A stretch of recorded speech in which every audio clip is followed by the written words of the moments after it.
Alors, pour bien comprendre cette histoire, il faut se projeter. On est en Bretagne, au XVe siècle. Et attention, ce n'est pas encore une région française, non, c'est un duché. Un duché fier, indépendant, et dont toute la puissance, toute la survie même, repose sur sa flotte. Et au centre de tout ça, il y a un homme, un seul homme, un amiral qui pendant un demi-siècle, oui, un demi-siècle, va être le maître absolu de ses mers. Son histoire, c'est une histoire de pouvoir bien sûr, mais aussi d'ambition et de la naissance d'une marine moderne. La question se pose alors, qui était-il? Qui était cet homme le plus puissant sur les mers de Bretagne? Son parcours, c'est une plongée fascinante dans les coulisses du pouvoir, de la loyauté et de la stratégie à la toute fin du Moyen-Âge. Son nom, Jean du Quélénec. Un nom qui, pour beaucoup de gens à l'époque, était tout simplement synonyme de la puissance navale bretonne. Mais ce qui est vraiment stupéfiant chez lui, c'est sa longévité.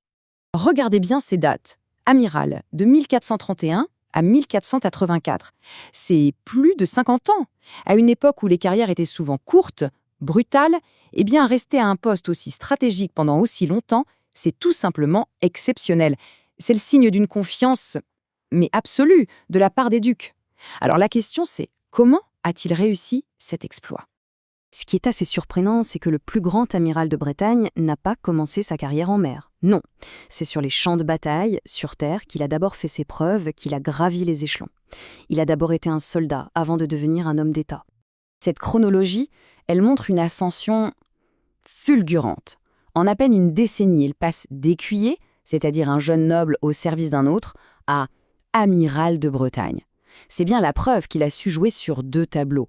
Ce n'était pas seulement un soldat compétent, c'était aussi un courtisan très habile, un chambellan qui était au cœur du pouvoir ducal.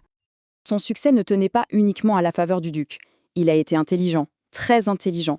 En épousant Marie de Poulmic, il s'est allié à une autre grande et noble lignée. On voit ici la recette de son pouvoir, le mérite militaire d'un côté, combiné à des alliances stratégiques de l'autre. C'était un maître du réseau, en quelque sorte. Et bien sûr, une telle confiance, ça se voit. Ça se monnaie au sens propre comme au figuré. Par exemple, être témoin au mariage du comte d'Angoulême. C'est pas rien, ça. C'est un signe qu'on est dans le cercle très très proche du pouvoir. Ou alors, obtenir le droit de nommer ses propres officiers. C'est énorme. Ça veut dire une autonomie militaire presque totale. Et puis, il y a l'argent, bien sûr. Ces sommes, pour l'époque, elles sont colossales. En fait, chaque ligne qu'on voit ici, ce n'est pas juste un cadeau. Non, c'est une brique de plus qu'il ajoute à l'édifice de son autorité. Allez, maintenant, voyons l'amiral en action. Parce que Quélénec, il ne se contente pas de commander des navires. Non, il va beaucoup plus loin. Il va forger une marine à son image. Une marine moderne, puissante et redoutable. Et c'est là qu'on touche à son génie. Il a compris, bien avant beaucoup d'autres, que la guerre sur mer est en pleine révolution. L'époque des abordages, des combats d'homme à homme, est en train de céder la place à l'artillerie à poudre. Et lui, il va tout miser sur cette nouvelle technologie.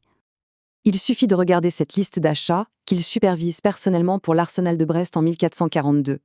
Des canons, des coulevrines, des centaines de livres de poudre, de soufre, de salpêtre. Ce ne sont pas des achats de routine, ça. C'est l'équipement d'une flotte avec la technologie la plus destructrice de son temps. Quélénec, ce n'est pas seulement un marin, c'est un vrai technocrate militaire. Bon, avoir les meilleures armes, c'est une chose, mais encore faut-il savoir les utiliser pour changer le cours de l'histoire. Et c'est précisément ce que Jean du Quélénec va faire. 700, c'est le nombre d'hommes qu'il va mener dans une opération qui va participer à mettre fin à la plus longue guerre de l'histoire européenne. Rien que ça. Ce document de 1453, c'est une preuve irréfutable pour la solde de 700 hommes au siège devant Bordeaux. Sa flotte, armée de ces nouveaux canons, a été un élément clé dans la chute de la ville. Une victoire française majeure qui a précipité la fin de la guerre de 100 ans. Sa marine moderne n'était pas là pour la parade, c'était un véritable instrument de puissance géopolitique. Et son influence, elle ne s'arrête pas aux côtes, loin de là. Au fil des décennies, son pouvoir va s'étendre à l'ensemble du duché. Il va devenir l'un des personnages les plus puissants de Bretagne, que ce soit sur terre ou sur mer. Regardez un peu l'étendue de son pouvoir. Il n'est plus seulement amiral, il est lieutenant général, ce qui fait de lui le représentant du duc sur un territoire immense. Il est gouverneur de villes clés, il siège au Parlement, il est au cœur de la machine administrative, judiciaire et militaire. Quand il signe comme témoin au mariage du duc, ce n'est pas un simple invité, c'est le numéro 2 du régime. Cette évolution est spectaculaire. D'un côté, le jeune homme qui entre au service du duc. De l'autre, le seigneur de guerre et homme d'État qui dirige la flotte et une bonne partie du duché. C'est la transformation d'un soldat en un véritable prince de la mer. Et il ne faudrait pas croire qu'il se repose sur ses lauriers. Pas du tout. En 1474, après plus de 40 ans de service, il est toujours sur le pont. Lors de cette mobilisation, ce graphique montre bien que ses navires personnels forment le cœur de la flotte. Le vieil amiral est encore le plus puissant. Sa poigne sur la marine bretonne reste absolue. Mais que reste-t-il après une carrière aussi longue, aussi pleine? Pour Kellennec, l'héritage, ce n'était pas seulement une question de victoire ou de titre. C'était une affaire de sang, une affaire de dynastie. Il meurt en 1484, à son poste. 53 ans de service. C'est une vie entière passée au service de la flotte. À sa mort, le nom de Kellennec et le titre d'amiral de Bretagne sont devenus presque inséparables. Et son coup de maître final, c'est d'avoir assuré la suite.